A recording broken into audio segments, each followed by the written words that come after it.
श्री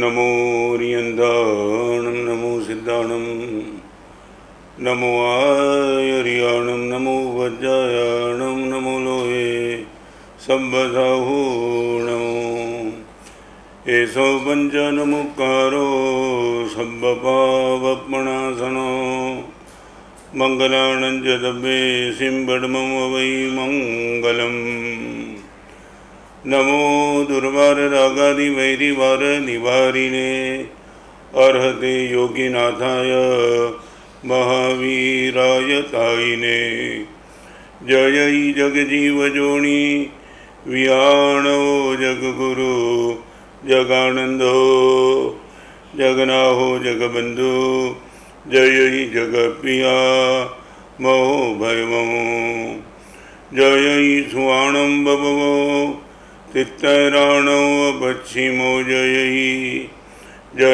गुरुलोकाणो जय महपा महावीरो ओंकारं बिंदुसंयुक्तं नित्यं ध्यायन्ति योगिनः कामदं मोक्षदं चैव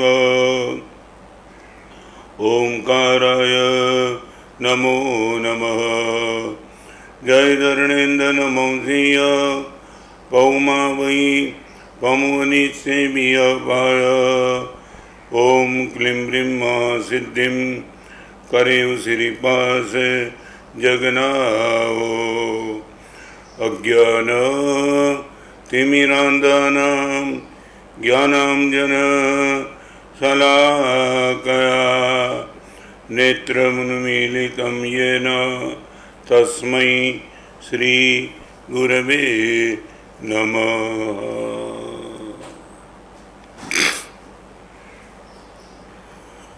वर्षों से परमात्मा की पूजा करने वाले एक युवक ने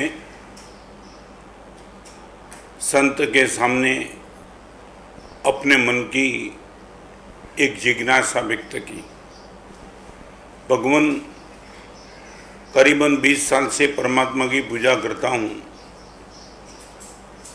जो आनंद महसूस करता हूँ वो शब्दों में बयान नहीं कर सकता, मगर मन में एक दुविधा है। परमात्मा की पूजा से मैं तो प्रसन्नता महसूस करता हूँ, but I would like to know, मैं इतना जानना चाहता हूँ मेरी पूजा से भगवान प्रसन्न होते होंगे कि नहीं। मैं रिपीट करना चाहता हूँ, भगवान की पूजा से मैं तो बहुत प्रसन्नता महसूस करता हूँ, मगर भगवान वितराग होने के बावजूद भी कहीं मुझे लगे कि भगवान भी मेरी पूजा से संतुष्ट होते होंगे। ऐसा कोई रास्ता आप दिखा सकते हो? संत ने एक जबरदस्त जवाब दिया। परमात्मा के विषय में बात करते करते आज वो जवाब मुझे और आपको हिलाने वाला है, ऑब्जर्वेशन करने के लिए मजबूर करने वाला है। संत ने वो जवाब दिया, दोस्त, भगवान की पूजा से तू प्रसन्न है वो तो बराबर है, मगर तेरी पूजा से भगवान प्रसन्न होते होंगे कि नहीं, वो जानने का एक ही तरीका है।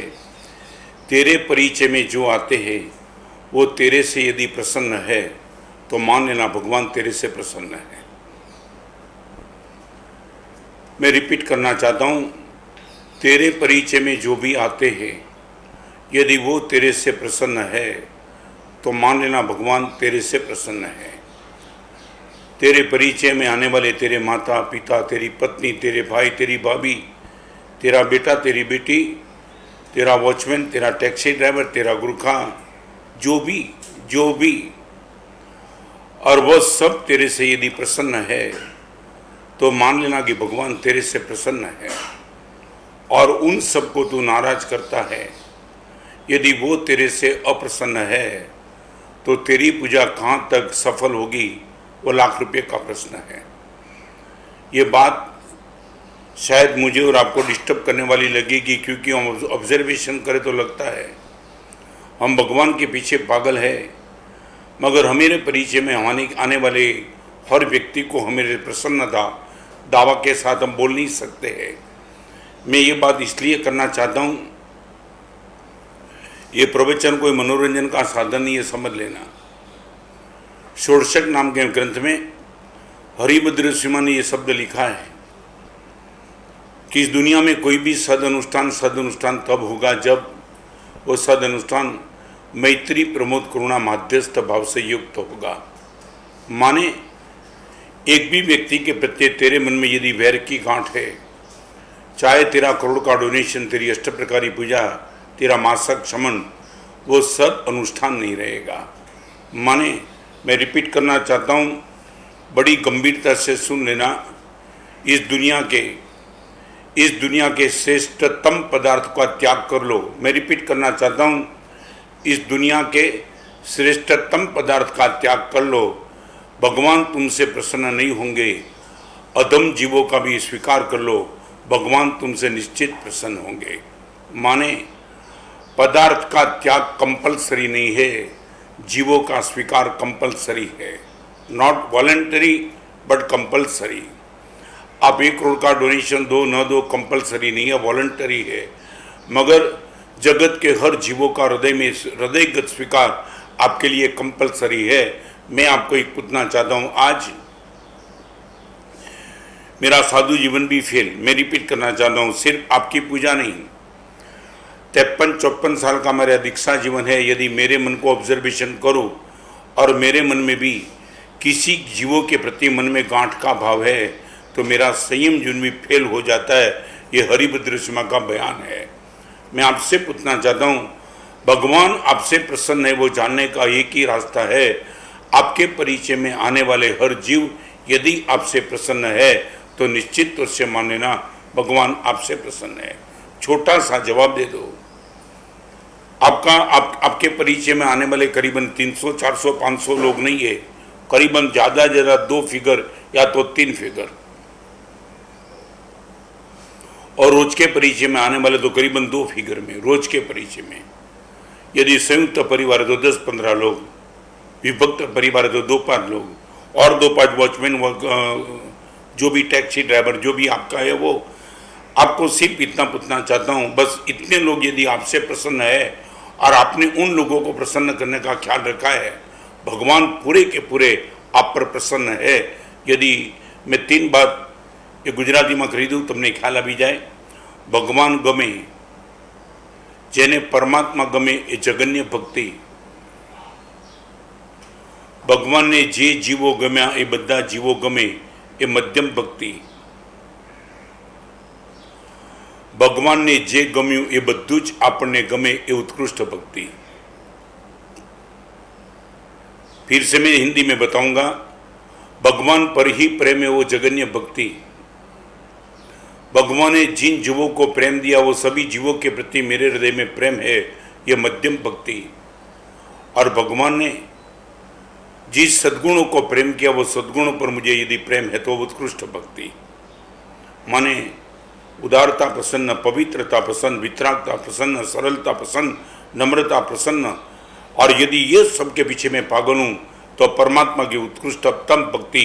माने सिर्फ अकेले परमात्मा आपको पसंद है। आप गृह मंदिर में गए, भगवान के सन्मुख 1 लाख रुपए का फूल तुमने चढ़ाया, 2 घंटे अष्ट प्रकारी पूजा कर दी, स्नात्र महोत्सव पढ़ाया, चामन नृत्य तुमने बहुत कुछ किया। ये सब कुछ करने के बाद परमात्मा की भक्ति करने वाले पुजारी के प्रति आपके मन में यदि तिरस्कार का भाव है, आप निश्चित मान लेना आपकी ये भक्ति पुण्य कर्म का बंध करा सकती है, मगर सद्गुणों की प्राप्ति आपको नहीं करा सकती है। सदगति देना अलग बात है, परम गति में भेजना अलग बात है। परमात्मा की 3 प्रकार की भक्ति। भगवान पसंद है, भगवान को जो जीव पसंद है वो हमें पसंद है, और भगवान को जो सद्गुण पसंद है वो सब हमें पसंद है। तब मान लेना सही अर्थ में परमात्मा की भक्ति हमारे जीवन में चली। More difficult. मंदिर में रहे भगवान के पीछे पागल बनना बहुत आसान बात है। मैं रिपीट करना चाहता हूँ, बहुत आसान बात। बलिदान कुछ देना नहीं, आपने थोड़ी चंद संपत्ति का बलिदान दे दिया, समय का बलिदान दे दिया और तुम भगवान के पीछे पागल बन गए। मगर भगवान के परिचय में आने वाले वो चंडक, वो शिक्षक, वो गोशालक, वो गोवालिया, कठपुतला, सुलपाणी, यक्ष, ये सभी के प्रति आपके हृदय में सद्भाव, ये है परमात्मा की सर्वोत्तम भक्ति। तो आज का प्रवचन मैं आज उस पर लेके करना चाहता हूँ। भगवान मुझे पसंद है वो नहीं, भगवान को जो जीव पसंद है वो सब मुझे पसंद है। उनके लिए व्हाट आई कैन डू, कहाँ से मुझे शुरू करना चाहिए। आज का प्रवचन पूरा का पूरा उन पर फोकस करता हूँ।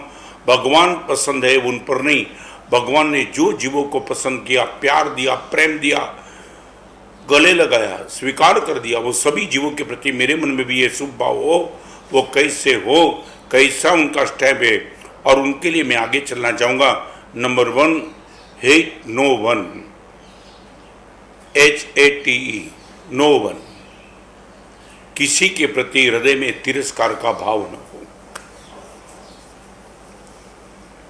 मैं सबसे दूर रहूंगा। तिरस्कार का भाव नहीं हो, इनका अर्थ ये नहीं कि गले लगा के उनके साथ रहना, नहीं, बिल्कुल नहीं। सांप से मैं दूर रहूंगा क्योंकि मुझे मेरा जीवन बचाना है।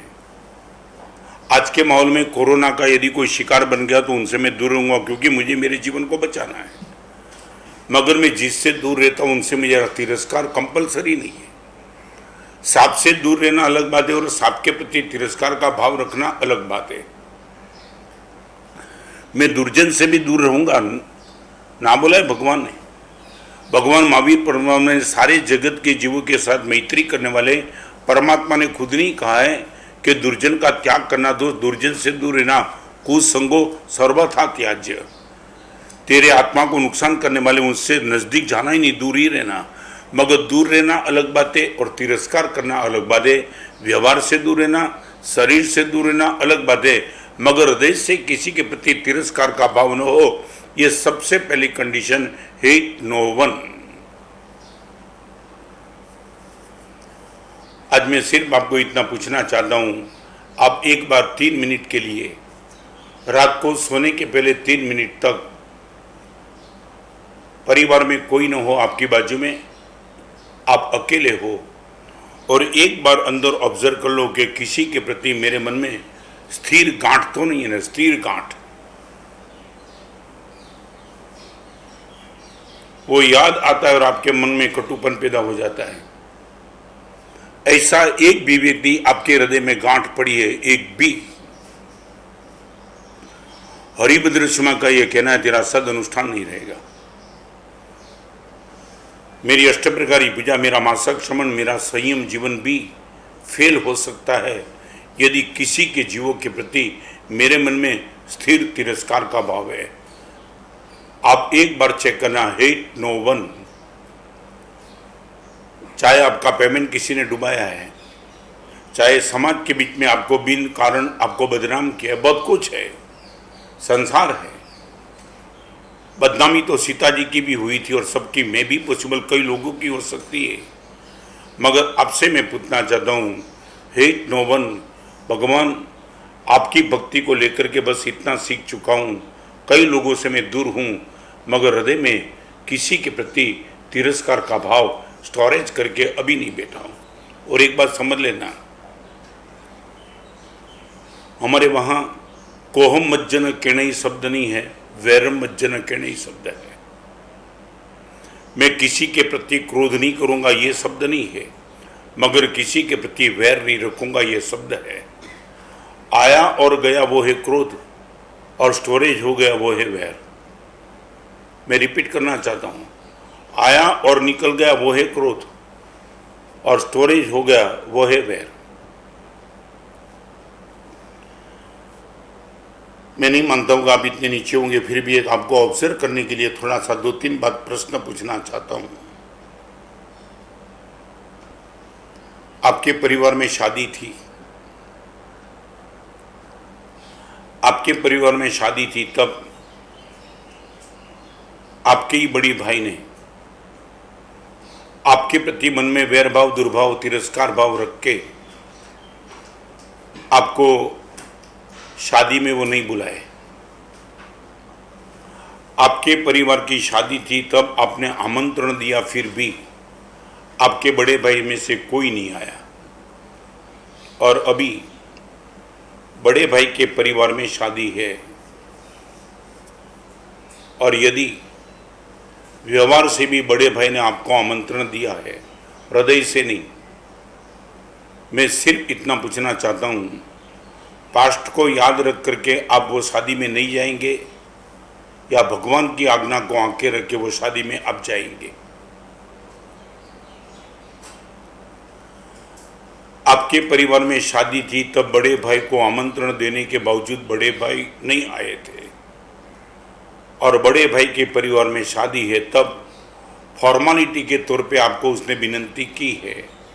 आप सब कुछ भूल करके, बड़े भाई का व्यवहार भूल के, परमात्मा की आज्ञा को आंखों के सामने रख करके आप निश्चित तौर से वो शादी में जाएंगे क्या?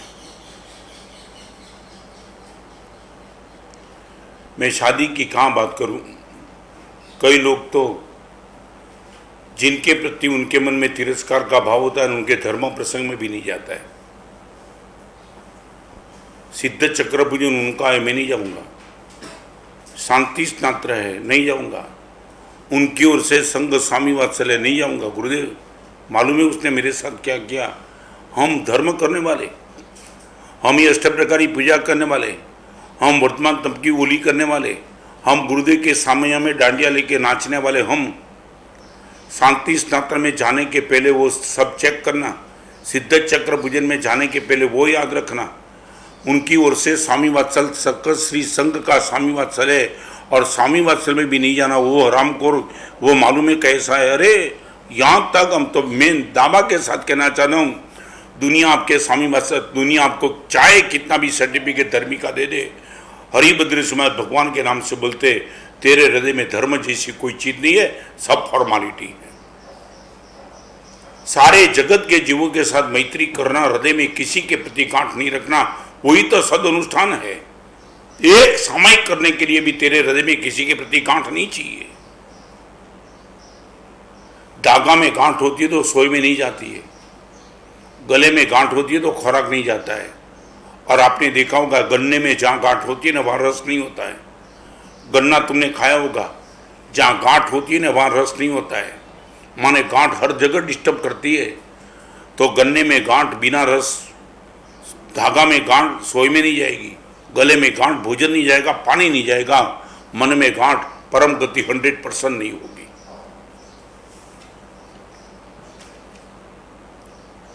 ये भगवान महावीर का वचन, तेरे से बदतमीजी करने वाले ने किसी भी कारण से बदतमीजी की है, तेरा यही कर्तव्य है, हेट नो वन।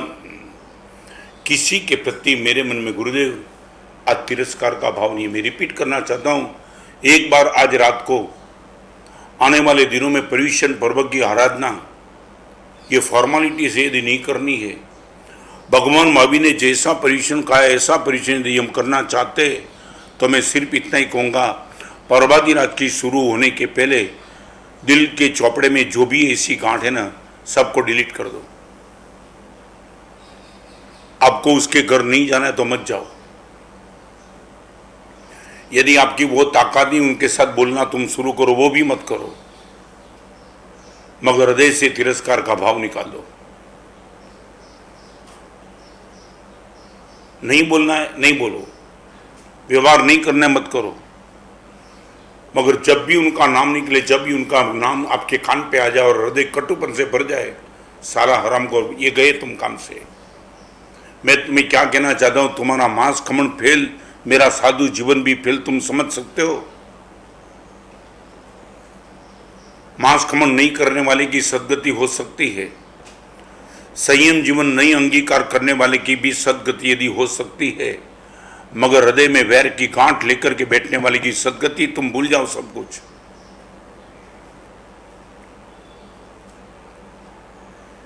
मैं तो ये पूछना चाहता हूं, आज मैं गीतांजलि में चातुर्मास हूं। जब गीतांजलि ने मुझे चातुर्मास की विनंती की तो सीधी बात की, गुरुदेव आप आपके परिवार के साथ पधारिए, और आप भी जहाँ बैठे हो वहाँ जो भी मुनि भगवान आए होंगे आपने भी विनंती की होगी, तो वही आप सब परिवार लेके आओ। मैं ये कहूँ, सच बोलो, कोई भी ट्रस्टी ने मेरे साथ ये कंडीशन रखी हो कि गुरुदेव आप आओ, आपका परिवार हमें नहीं चाहिए, मैं निश्चित तौर से कहूँगा भूल जाओ फिर मेरा आना। यदि मैं आता हूँ तो मेरा परिवार साथ में ही आता है, भगवान यदि आते हैं तो भगवान का पूरा परिवार साथ में ही आता है। सारे जगत के जीव परमात्मा के परिवार है, फैमिली मेंबर्स। आप बोलो भगवान को, भगवान मैं आपको प्रेम करता हूँ और आपके परिवार के प्रति मेरे मन में तिरस्कार का भाव है, तो भगवान बोलते तू तेरी जगह पे रे, तेरे हृदय में मैं नहीं आना चाहता हूँ। आवो प्रभु मुझ मन मंदिर रे, समराबु समकित वासव मुनिन। अपनी स्तवन यदि नहीं याद किया तो कभी कांच से ढूंढ लेना। भगवान हृदय में कब आएंगे उनका सब पूरा का पूरा बयान है। आप देश के पीएम को अपने घर में बुलाना चाहते हो, पीएम कैसे आता है वो सब फॉर्मेलिटी आपको पता होगी नहीं होगी छोड़ दो, मगर भगवान को यदि हृदय मंदिर में पधारना है तो भगवान कब आएंगे, कैसे आएंगे, क्या व्यवस्था करनी पड़ेगी, इनके लिए ये स्तवन अद्भुत है। आवो प्रभु मुझ मन मंदिर रे, समरावु समकित वासव मुनिन। भगवान मेरा घर सम्यक दर्शन का घर है, ये शरीर वो मेरा घर नहीं है, सम्यक दर्शन मेरा घर है। मैं उनको साफ सुथरा रखना चाहता हूँ और सबसे पहली कंडीशन, यदि सम्यक दर्शन के घर को तू साफ रखना चाहता है तो सबसे पहली कंडीशन सिज्जा मैत्री भावना रहे। भगवान आप आइए, आपके लिए जो मैंने बिठाया गद्दी, वो गद्दी मैत्री भावना की होगी। यदि गद्दी ही नहीं होगी तो भगवान आप खड़े रहेंगे, बैठेंगे नहीं। आप जैसे महापुरुष को घर में लाने के बाद सबसे पहले मैं आपको बिठाऊंगा। भगवान पूछते बिठाएगा तो किस गद्दी पे बिठाएगा? सिज्जा मैत्री भावना रहे। भगवान मेरे हृदय में मैत्री भाव की शैया होगी और वही शैया पे मैं आपको विराजमान करूंगा। आप समझते हो, सबसे पहली कंडीशन मैत्री भाव की, बाकी हर कंडीशन बाद में रखिए।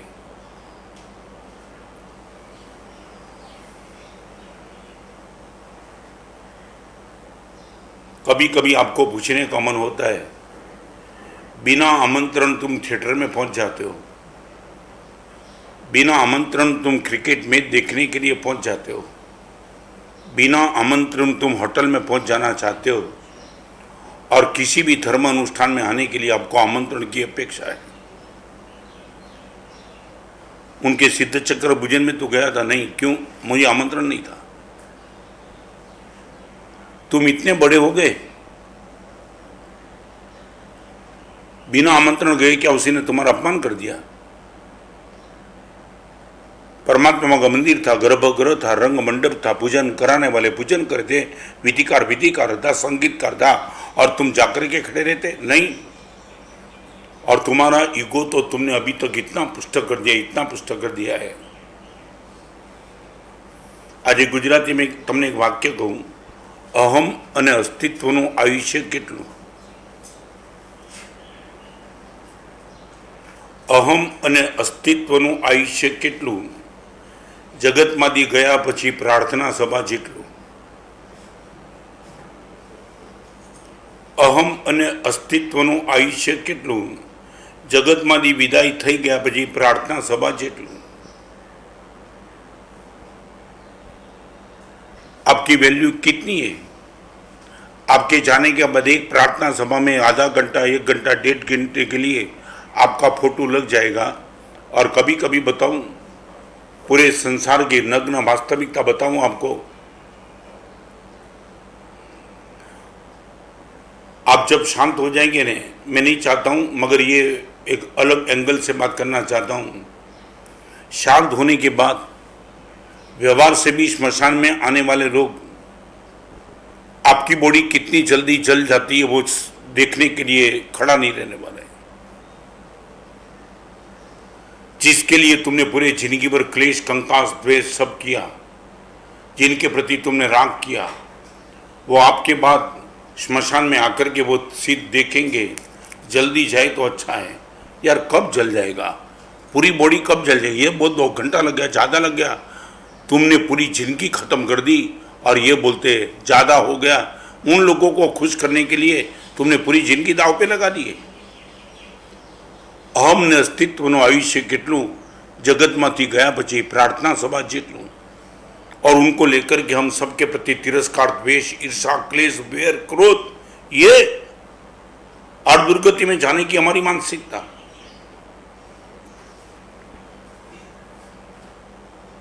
Number 1, hate no one. Number 2, help everyone.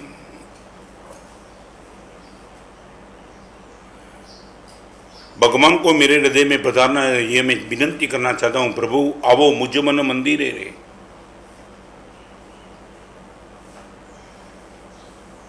पर्वाधिराज परिजन के 8 दिन एक ही कोटेशन दिमाग में भिराना है, यही कोटेशन को घुमाना, आवो प्रभु मुझ मन मंदिर रे। मैं आपको पूछना चाहता हूं, आप किसी के घर में मेहमान बन के गए, किसी के घर में मेहमान बन के 50 बार गए होंगे ना, और आपकी खानदानी क्या कहती है?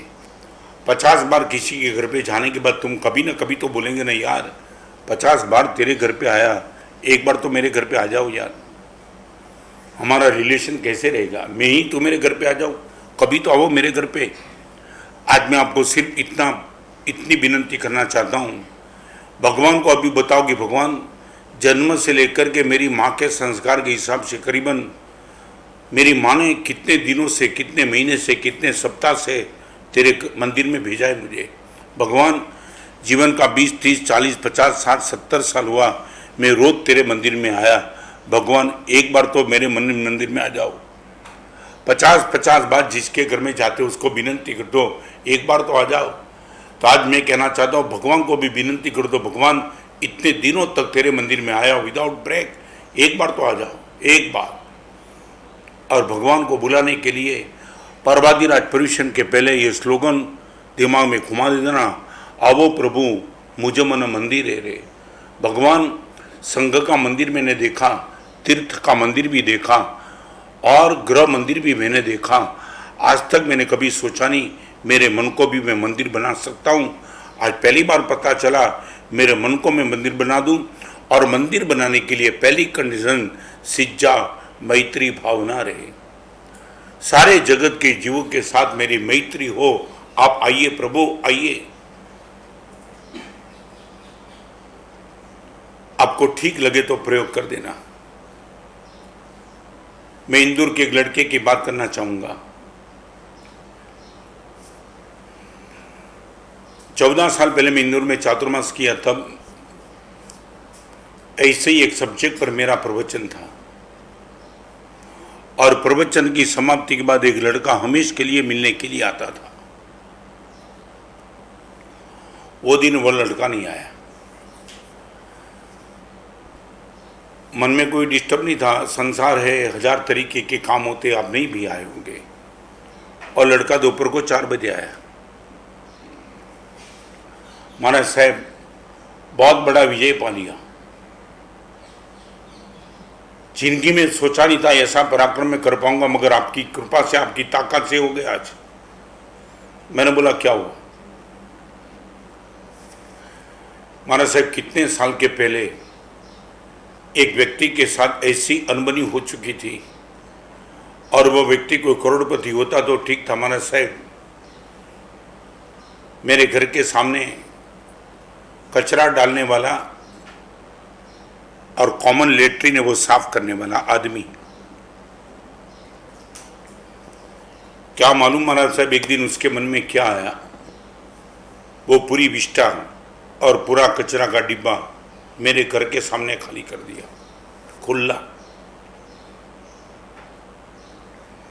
महाराज साहब दिमाग गर्म हो गया, इतना जोर से चाटा मार दिया, हरामखोर बेवकूफ का सरदार, ये मेरा घर है। महाराज साहब, आई एम सीए और इनकी विष्टा और कचरा डालने की औकात। महाराज साहब मार दिया, वो बोले भी तो क्या गया। महाराज साहब, आप विश्वास नहीं कर पाएंगे, करीबन वो प्रसंग बने 10 साल हुए और आज आपके प्रवचन में सुना, किसी व्यक्ति के प्रति स्थिर गांठ। मैं रिपीट करना चाहूंगा, पानी फ्रिज में जाता है, बर्फ बन जाता है, क्रोध मन में स्टोरेज होता है, वैर में कन्वर्ट हो जाता है। पानी को बर्फ नहीं बनाना है तो फ्रिज में मत रखो, क्रोध को वैर में कन्वर्ट नहीं करना है तो मन में स्टोरेज मत करो, डिलीट इट, डोंट सेव। क्रोध सेव होता है तब वैर बन जाता है, पानी सेव होता है तब बर्फ बन जाता है। और हमारा से 10 साल से सेव हो चुका था वो। प्रवचन के बाद मन में सोचा किसी भी हिसाब से आज उनको गले लगा देना है।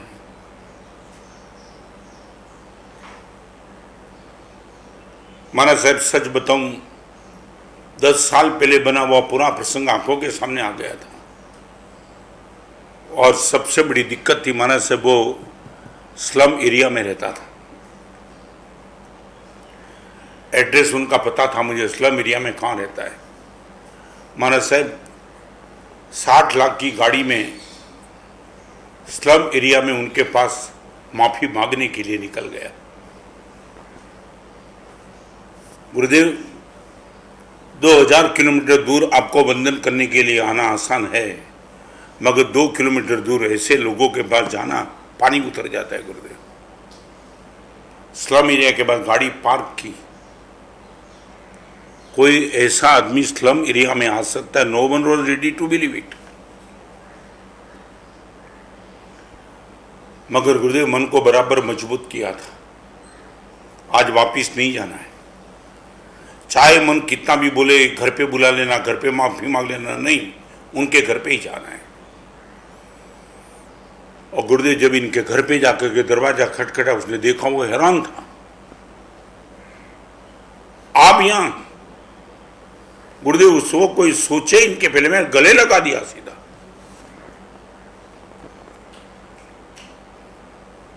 और गले लगा करके गुरुदेव मेरी आंख में आंसू चले। वो बिलीव नहीं कर सकता था कि एक ऐसा आदमी गले लगा करके मेरी आंख में मुझे क्षमा, और बोल दिया, दोस्त 10 साल से मन में ये कचरा लेकर के बैठा हूं, आज गुरुदेव का प्रवचन सुन के सीधा आया हूं तेरे पास, बस ऑडिट क्लियर कर देता हूं, गांठ निकाल देता हूं, मुझे माफ कर देना, माफ कर देना, मुझे गलती उनकी थी, माफ कर देना। गुरुदेव, वो स्लम एरिया में जो दृश्य हुआ है महाराज साहब, मेरी आंख में आंसू, उनकी आंख में आंसू। उसने बोला, माफ मुझे आप क्या करेंगे, मैं ही अपराधी हूं। मैं वो टाइम पिया हुआ था और पीने के हिसाब से मेरा दिमाग ठिकाना नहीं था, इसलिए कचरा और विष्ठा तो मेरे घर पे डाल दिया। अपराधी तो मैं था, आना तो मुझे चाहिए, और आप इस एरिया में आ गए। एरिया में ये बदनाम एरिया है, कोई आता ही नहीं है, कुछ भी है। आज हृदय से तू बोल दे मैंने तुम्हें माफ कर दिया। गुरुदेव, इनके मुंह से मैंने बुलवा दिया, वो तो ठीक है, धर्म की दृष्टि से उचित है अनुचित है मुझे पता नहीं महाराज साहब, गलत हो तो मुझे क्षमा कर देना, माफी मांग लेना, प्रायश्चित देना। मगर आगे मैंने जो पराक्रम किया वो पराक्रम की गुरुदेव आपके सामने बताना चाहता हूं। 10 साल के पहले जिसने मेरे घर के सामने विष्ठा डाल दी थी, उनके घर पे जाना, माफी मांग लेना, गले लगा देना, वहां तक तो ठीक था। मगर मैंने सिर्फ इतना ही कहा, दोस्त तेरे हाथ से एक चाय बना दे, मैं और तू तेरे साथ में बैठ कर के चाय पियेंगे। गुरुदेव, उनका पैर धरती से फिसल गया। स्लम एरिया में रहने वाला मेरे घर की चाय आप पिएंगे? मैं कौन हूं मालूम है तुम्हें? कचरा निकालने वाला, विष्ठा निकालने वाला मैं, और मेरे घर की। उसने बोला सब कुछ छोड़ दे, आज तेरे साथ मैंने मैत्री भाव की है, तो मैं तेरे घर, तेरे हाथ से बनाई हुई चाय तेरे साथ पिए के बिना इस घर से निकलूंगा नहीं। और वो लड़का मेरे सामने तार तार रो रहा था। गुरुदेव, आज आपके प्रवचन ने जीवन सफल कर दिया। उनके घर पे जाकर के गुरुदेव, वो चौके में, उनके घर में चौका कहाँ था, वन रूम किचन थोड़ा था, वही तो झोपड़पट्टी था, वहां रहता था। चाय बनाते बनाते गुरुदेव वो रो रहा था। उनके आंखों के आंसू की धार देख करके लगा, भगवान, और गुरुदेव आपने कमाल कर दिया, ये महावीर का शासन ही बता सकता है ऐसी क्षमा करने की बात। और गुरुदेव चाय का कप लाया, मेरे बाजू में रख दिया। मैंने बोला, बाजू में नहीं, आधा कप तेरा, आधा कप मेरा, गुरुदेव इनके हाथ से मैंने चाय पी, वापिस आया, गुरुदेव आशीर्वाद दो, आज से जिंदगी में कभी ऐसी नौबत ना आ जाए। मेरी जिंदगी में ऐसा प्रसंग मैंने कभी नहीं देखा। आप क्या हो? Hate no one. मान लिया आपके साथ बदतमीजी करने वाले ने बदतमीजी की होगी और आप ही राइट होंगे, मैं फिर से कहूंगा वो गलत ही होगा। फिर भी भगवान महावीर का ये धर्म पर्वाधिराज के 8 दिन में सबसे टॉप दिन है संवत्सरी का, 7 दिन है तैयारी का, 8वां दिन है माफी मांगने का, क्षमा कर देने का। अभी से तैयार हो जाना। और इसलिए सबसे पहले नंबर का step hate one, hate no one, और नंबर 2 हेल्प एवरीवन।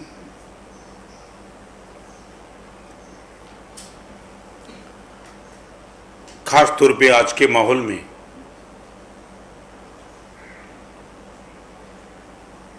जहां हेल्प करने का सबसे बड़ा मौका और चैलेंज आज के माहौल में है,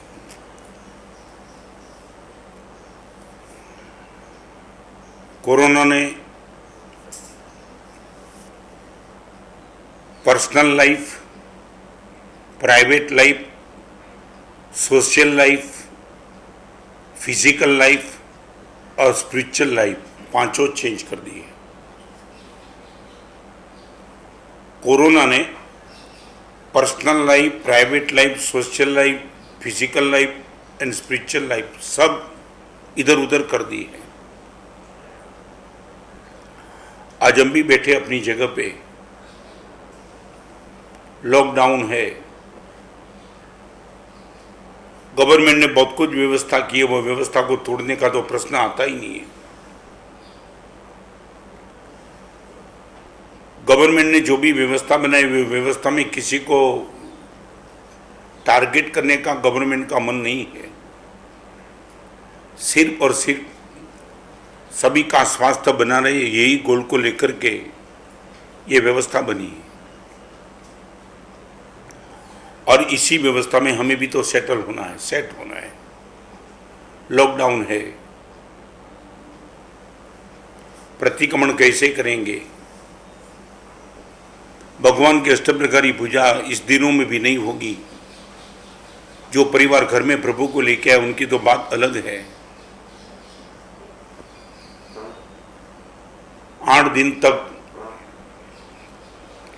गुरु भगवान के सामने बैठ कर के पर्वाधिराज के जो प्रवचन सुनते थे उन पर क्वेश्चन मार्क है। अष्टानिका का प्रवचन, कल्प सूत्र का प्रवचन, बारसा सूत्र का प्रवचन, 8 दिन का प्रतिक्रमण, 16 संवत्सरी का प्रतिक्रमण। एक समय था जो उपासना में नहीं आते थे वो अलग अलग हॉल लेकर के प्रवचन प्रतिक्रमण करते थे, अपने बिल्डिंग में इकट्ठा होकर प्रतिक्रमण करते थे। आज वहाँ भी एक क्वेश्चन मार्क लग गया, सोशल डिस्टेंस के हिसाब से कैसे करें। जो भी है उसी व्यवस्था में निगलेक्ट किए बिना, मन को असंतुष्ट रखे बिना, जितना भी पॉसिबल है, जितना भी जहां तक, मैंने पहले भी बता दी, आज भी बताऊं, सत्संग आपके लिए पॉसिबल नहीं है मगर 3 चीज पॉसिबल है। नंबर 1 सत्कार्य, नंबर 2 सदग्रंथ और नंबर 3 सदविचार। लॉकडाउन के माहौल में आपके पास 3 चीज उपलब्ध है। सदग्रंथ है, अभी तक भगवान के वचन को किताब में कन्वर्ट करने वाली बहुत कुछ ऐसी पवित्र किताब जो आपने कभी पन्ना भी नहीं खोला होगा। 8 दिन में आपके पास वो समय है, परमात्मा के वचन को पढ़ने के लिए आपके पास समय है। सदग्रंथ है, सत्कार्य है, सत्कार्य में श्रेष्ठ सत्कार्य आपके पास सामयिक है। यदि बाहर नहीं जाना है तो क्यों सामयिक में न बैठो?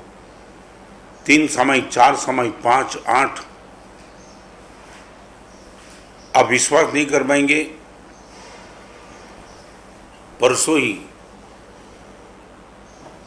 संगीतकार अनिल गेमावत का नाम तुमने सुना होगा।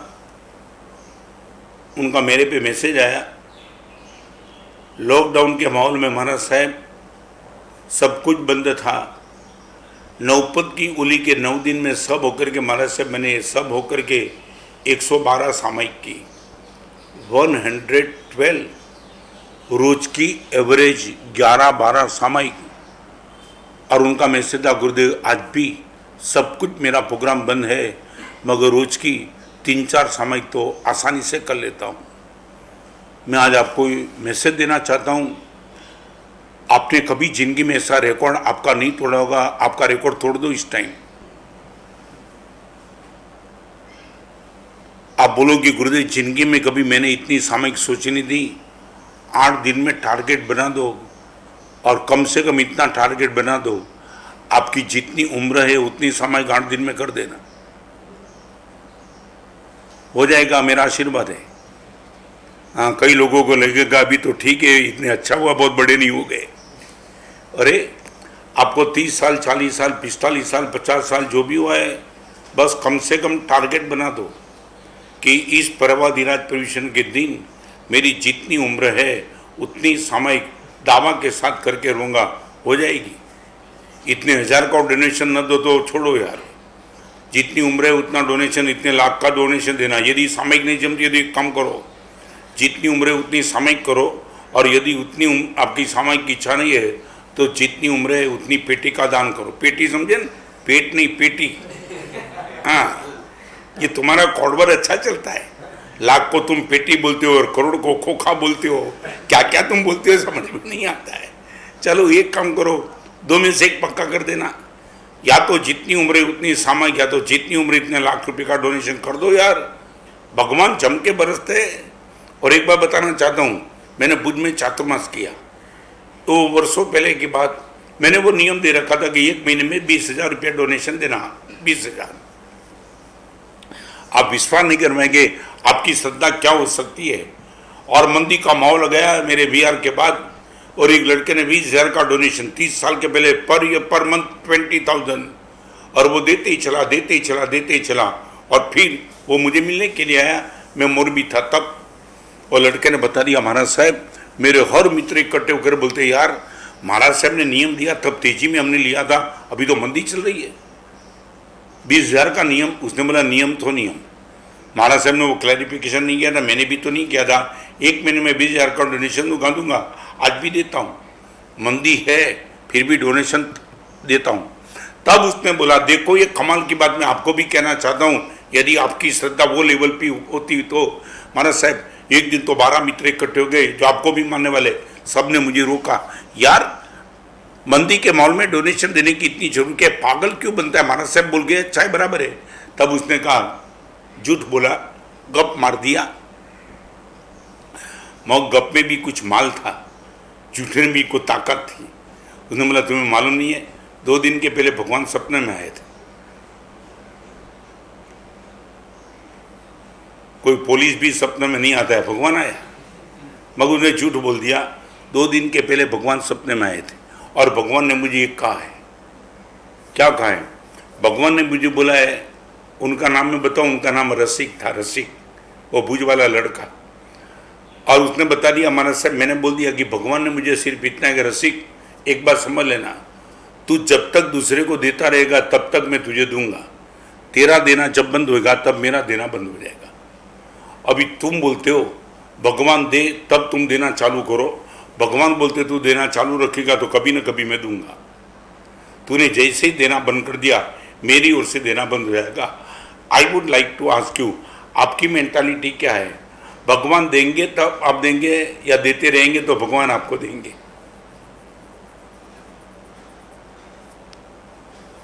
हाँ, आपकी खोपड़ी में यही बैठा है ना, गुरुदेव पहले देने तो दो। हाँ, कई लोग तो क्या क्या लेकर के बैठे, बस यही बोलते महाराज साहब दान देने के लिए तो पैसा कमाना चाहिए ना। मैं बोला कितना परसेंटेज देता है? 100% मांग लेना, तुम्हारी तो छोड़ो यार सब कुछ बात। मगर मैं आज प्रभाती राज परिश्रम को लेकर के आपको मैं कहना चाहता हूँ, आज इतना पक्का कर देना, प्रवचन के पहले जितनी उम्र है उतनी सामयिक हो जाएगी। और ऐसा मैं बताऊं, कई लोगों के मन में आज मुझे मिलने के लिए आते हैं ना, महाराज साहब घर में जब से भगवान आए ना तब से एक माहौल बदल गया महाराज साहब।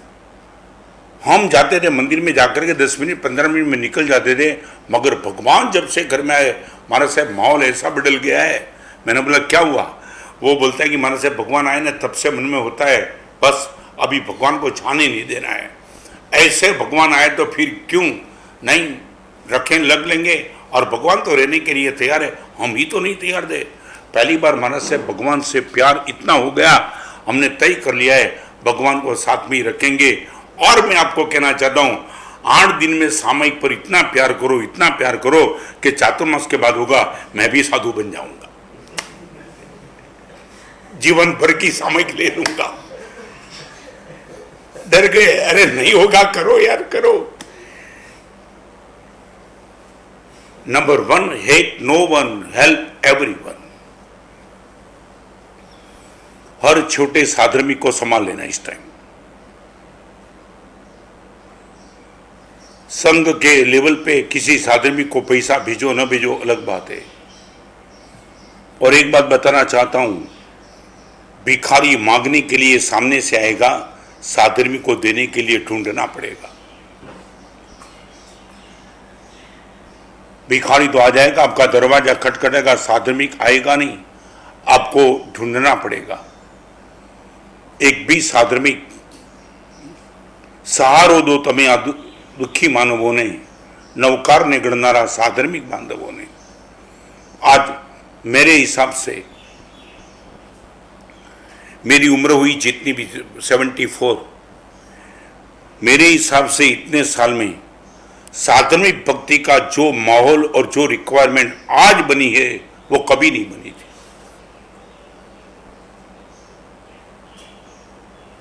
लोअर क्लास के मिडिल में के साधर्मिक भक्ति करनी पड़ती थी, अभी upper class upper middle class है उनकी भी साधर्मिक करने का माहौल आ चुका है। मैं बार बार प्रवचन में ये बात करता हूं, आपको शायद एक्सेस लगेगा, मगर बोले बिना मैं रह भी तो नहीं सकता हूं। आज 8 दिन के माहौल में हेल्प एवरीवन, जहां जहां भी आपको लगे कि मैं इस ढंग से साधर्मिक भक्ति कर सकता हूं, पैसे से तो पैसे से नहीं कर सकते हो। आपके घर में 8 दिन मिष्ठान यदि बनता है तो मिष्ठान का डिब्बा भेज दो। 8 दिन आपके घर में नमकीन होता है तो नमकीन भेज दो। Help everyone. और मैं क्या बताऊं, प्रवचन चलता है परमात्मा की पहचान के लिए, तो अनंत तीर्थंकर भगवान की एक कॉमन पहचान है, अकालम इते परार्थ व्यसनी न हो। फिर से हरिभद्र सुरीश्वर जी महाराज ने ललित विस्तरा नाम के ग्रंथ में भगवान की एक उपाधि, भगवान की एक आइडेंटिटी बताई है, अकालम इते परार्थ व्यसनी न हो। तीर्थंकर वो होता है, तीर्थंकर की आत्मा वो होती है जब निगोद से होती है तब से परार्थ का व्यसन होता है। व्यसन, नॉट एक्शन बट हैबिट। हमने व्यसन को गाली दी है, सिगरेट का व्यसन, पीने का व्यसन, गाली बोलने का व्यसन। हमने हमेशा व्यसन को निग्लेक्ट किया है। और परमात्मा की ये उपाधि है भगवान अकालम इते परार्थ व्यसनी न। जहाँ भी मौका मिला भगवान आपने परोपकार किया है। यही भगवान के शिष्य हम। आज का माहौल है हेल्प एवरीवन। और दिक्कत ये है,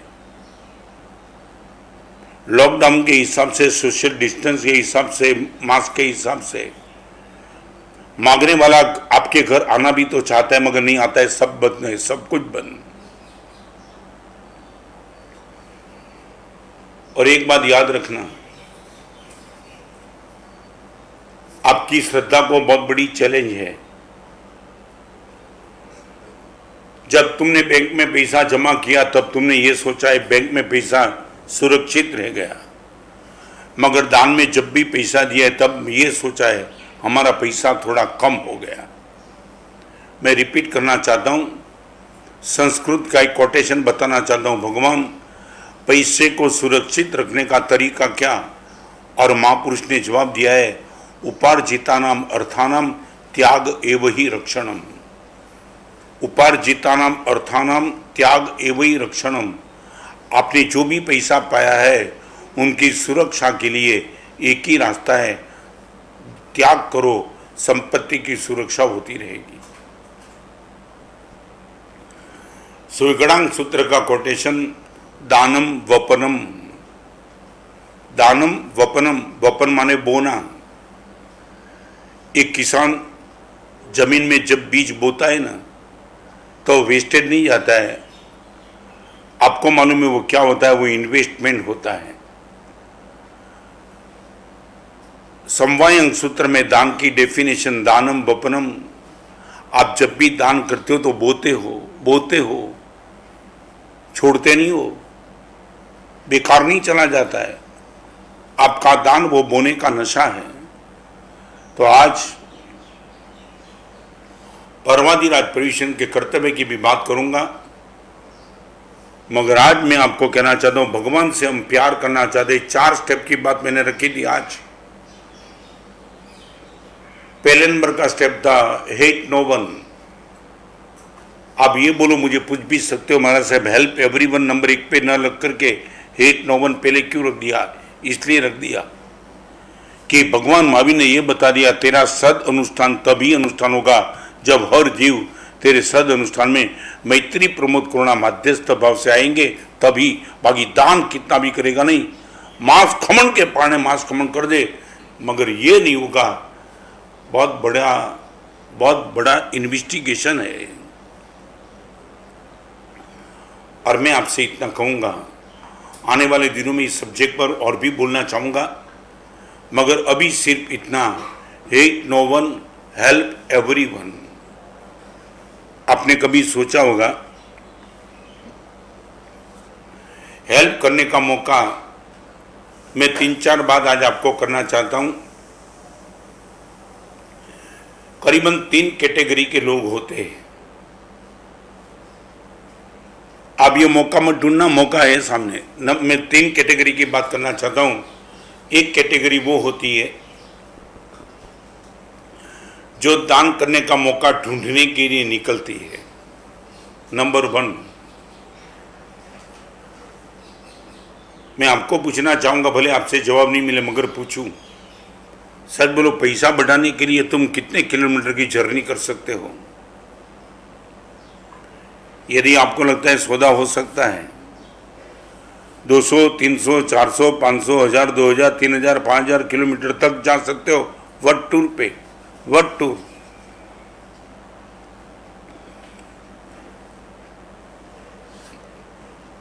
एक बनिए पे कोर्ट में केस चला था किसी का जेब काटने का, और कोर्ट में केस चला तो बनिए ने बोल दिया जज को कि मुझे 6 महीने की जेल की सजा दे दो।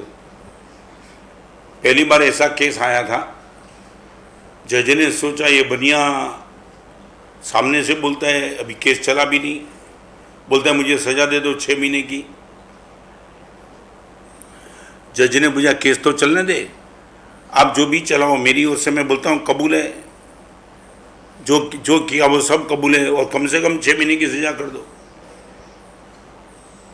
करीबन 20 साल से जज जेल में थे। पहली बार ऐसा केस आया था कि सामने से कोई जेल मांग रहा था, और वो भी बनिया।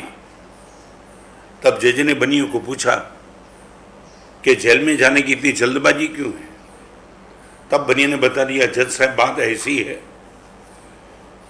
6 महीने के पहले इसी जेल में मैं गया था और वापस निकला हूँ, मगर वो टाइम 3 सेल की जेल थी, 3 साल की। तब जेल में जो कैदी थे ना, उन सबको मैंने पैसा ब्याज पे दिया है, हिसाब करने के लिए जाना है। बनिया जेल में जाता है तो भी पैसा कमा के आता है।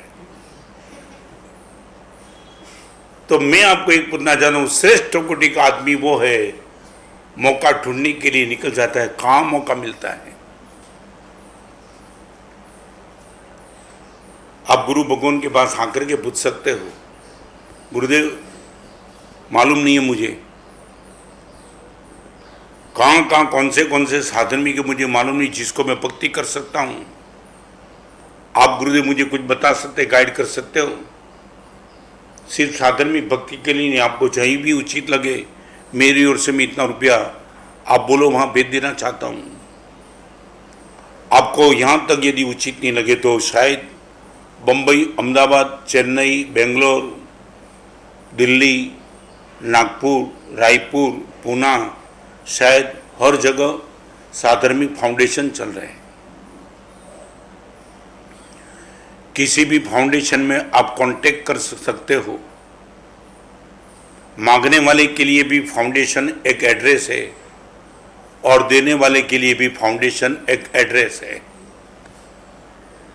दान देने वाला भी फाउंडेशन में आता है कि मुझे मालूम नहीं कहाँ साधर्मिक है, और फाउंडेशन भी एक ऐसा एड्रेस है। मांगने वाले को भी एक ऐसा एड्रेस मिल चुका है, वहाँ जाएंगे हमारा काम हो जाएगा। तो मैं आपको कहना चाहता हूँ, आप यदि ये मौका ढूंढना चाहते हो तो आज तो पूरी एडवांस टेक्नोलॉजी आपके पास है, कहीं भी आप सर्च करेंगे ऐसा एड्रेस मिल जाएगा और आपकी राशि रुपया करोड़ में चलेगा। नंबर 1 मौका ढूंढने वाले, नंबर 2 मौका आते हैं तो उठाने वाले, सेकंड नंबर दान करने के लिए निकल पड़ा ढूंढने के लिए और दान शुरू कर दिया। सेकंड कैटेगरी वाला वो है निकला नहीं है मगर उसके घर पे किसी का फोन आया, ट्रस्टी का फोन आया, हम एरिया में जिस एरिया में बैठे उस एरिया में इतनी रिक्वायरमेंट है, साधारण खाता में भी जरूर है, ये सब कुछ जरूर है, और आपको फोन आया और आपने फोन का सही प्रत्युत्तर दे दिया और मौका उठा लिया। नंबर 1 मौका ढूंढने के लिए निकले, नंबर 2 मौका आ जाए और उनको उठा लें, और तीसरी कैटेगरी वाला मौका आने के बाद शक्ति सामग्री संयोग होने के बावजूद भी ना बोल दे। उत्तम, मध्यम और अधम। मैं चाहता हूं help everyone, hate no one. जब मैं दिल्ली गया ना, आरसी लावटे ने मुझे प्रश्न पूछा ना, महाराज साहब आप इतने छोटे होने के बावजूद इतना बड़ा मिशन लेकर के आपको लगता है कि सफल बन जाए क्या? सुप्रीम के चीफ जस्टिस, उनको मैं लॉजिक से कोई मन करना नहीं चाहता था, मगर मेरे मन में बहुत कुछ बात थी। बड़े मूड में थे और मैंने लावटी साहब को एक बात बोली, लावटी साहब काम कर रहे हैं तो बहुत बड़े आदमी की जरूरत नहीं है, छोटा आदमी तो काम कर सकता है, काम नहीं भी कर सकता है, काम की सोच तो सकता है। और ये बातचीत चली चली तो लावटी साहब को मैंने बता दिया, लावटी साहब एक बात बताओ, आपको एक जोक्स कहना चाहता हूँ। महाराज साहब बोलो। आपको मालूम है एजुकेटेड और रिच पब्लिक होती है ना, वो चेहरे पे मुस्कान नहीं लाती, उनकी आइडेंटिफाई यही है, वो बहुत हंसने में भी कृपण रहता है। उनको लगता है हंसे तो वो तो गलत आदमी है, और वो भी बड़ी मस्ती के साथ हंसना उनके लिए। आप देखना प्रवचन में बैठने वाला बहुत रिच आदमी हो, बहुत एजुकेटेड, वो जानने के लिए कुछ रास्ता नहीं, देखना वो दिबेल पी के बैठा होगा, चेहरे पे मुस्कान नहीं, तुम कुछ भी बोलो बस ऐसा ही, बस जैसे स्टेच्यू के सामने तुम बोलते हो, हिलेगा डुलेगा नहीं, कुछ नहीं। प्रवचन के बाद उनको पूछो तू जिंदा तो था कि नहीं? और लावटी साहब को मैंने बता दिया, लावटी साहब एक रास्ते पे कुत्ता जा रहा था और हॉस्पिटल की कुर्सी पे चींटी बैठी थी, हॉस्पिटल की कुर्सी पे चींटी बैठी, और कुत्ता था पहलवान अल्सेशियन, और कुत्ता ने चींटी को देखा और चींटी को देख के पूछा, बहन यहाँ क्यों? इतनी बड़ी हॉस्पिटल दिल्ली की और यहाँ तू वह तगड़ा था, नज़र में भी चींटी आ गई, बहुत बड़ी बात थी। और जब चींटी को पूछा यहाँ तू क्यों बैठा है, तब चींटी ने बता दिया कुत्ते को नज़दीक आओ तो बताऊं। और कुत्ता नज़दीक आ गया, तब चींटी ने कुत्ते को बता दिया हॉस्पिटल में हाथी का मेजर ऑपरेशन चलता है, शायद जरूर पड़े तो मैं खून देने के लिए बैठी। हाथी का ऑपरेशन और चींटी खून देने के लिए बैठी है। Help everyone. आप कर पाएंगे नहीं कर पाएंगे छोड़ो, आप ये बोलो कि Gurudev I would like to help everyone. मैं तो ये भी कहूंगा आपके घर की प्रीमाइसिस में कुत्ता यदि है तो कुत्ते को भी संभाल लेना इस 8 दिन। लॉकडाउन में कुत्ता कहाँ जाएगा खाने के लिए, गाय कहाँ जाएगी, भैंस कहाँ जाएंगे, कबूतर और चिड़िया कहाँ जाएगी, सबको संभाल लो। भगवान गमे छे, भगवान ने जगतना जे जीवो गम्या ए बधा ज मने गमे छे, अने भगवान ने जे सद्गुणो गम्या ए पण मने गमे छे। भगवान गम्या एनी 3 निशानी આપણે આ ત્રણેયમાં જવું છે। हम तीनों में जाएंगे।